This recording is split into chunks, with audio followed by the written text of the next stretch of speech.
Claire says, do you perform or lift better with Olympic lifting shoes? I just wear flat shoes at the moment. Should I invest in Olympic lifting shoes? All right, Claire, well, there are two factors here that we need to address. The first factor is your ground reaction force. Now, this is just a fancy way of saying the amount of force that you can push into the ground. Because Newton's laws tell us that for every action, there is an equal or opposite reaction. So if you push into the ground pushes back against you. And that's what we want. The harder you can push down, the more you can push back up. Think of this in a simple example of something like a jump. If you're trying to jump as high as you can, the harder you push down into the ground, the harder that ground will push back, therefore the higher you will jump. Exactly the same thing happens in Olympic weightlifting. So let's imagine that you're doing that jump that we've just talked about, but you're standing on an air mattress, on an airbed. Because there's a cushion there, as you push down, instead of all of that force that you're pushing down being returned to you, some is lost in the compression, in the cushion of that air mattress, which means that you can't jump as high. Whereas if you're standing on a solid ground, every ounce of force that you push into the ground is being returned. And this is what we want to try and maximize. So the first consideration here is how much ground reaction force can we create? How much can we push down and have that return to help in that first and second pull, and also to help with the squat?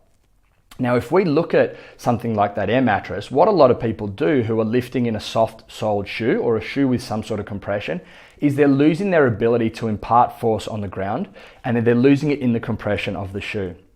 So even if you're wearing a relatively flat or minimalist shoe, there is still a degree of compression there.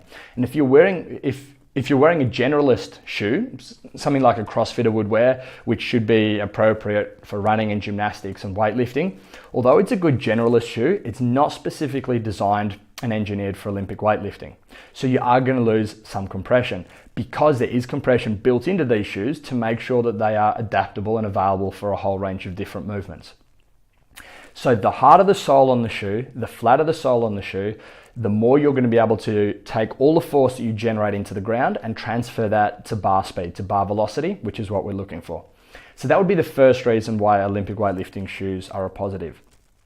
The second reason is because of the effect of the heel wedge. So obviously in a lifting shoe, that heel is raised above the level of the ball of the foot.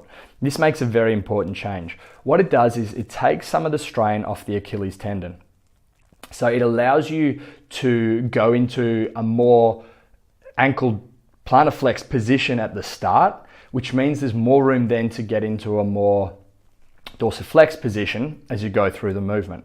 So basically what this means is if you have that heel lift in, it shortens your Achilles, and therefore the Achilles is not the limiting factor. That ability of your ankle to move is not a limiting factor. So let's have a look at the effect that has further up the line. If your Achilles is short and is tight, what's going to happen is your knee is not going to be able to come as far forward. So your shin will be more vertical as you do that squat.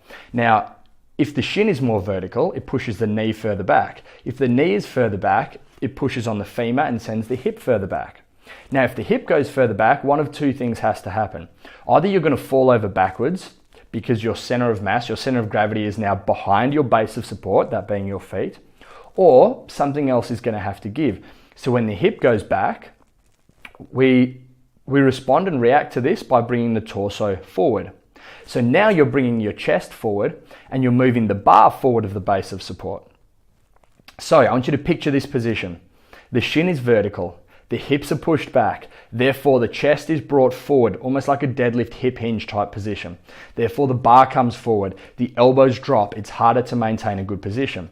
Now from there, as you try and stand up a squat, what's going to happen is instead of being able to transfer that weight directly vertically to stand it up, you're going to have to lift the bar vertically but also pull it back.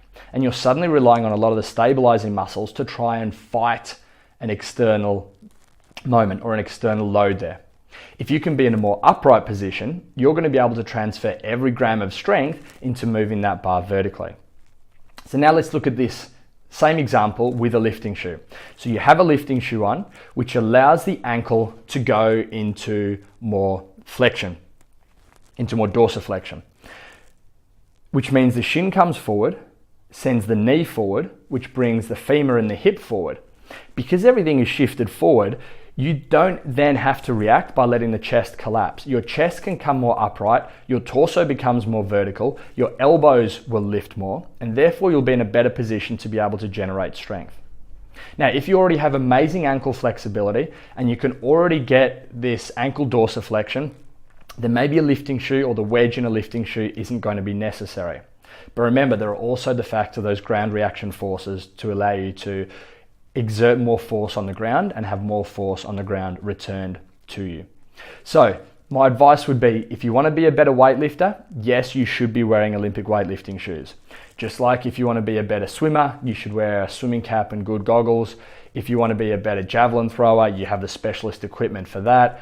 A whole range of sports that have specialist equipment. If your goal is to get better at that sport and to perform better at that sport, yes, you should be using the equipment.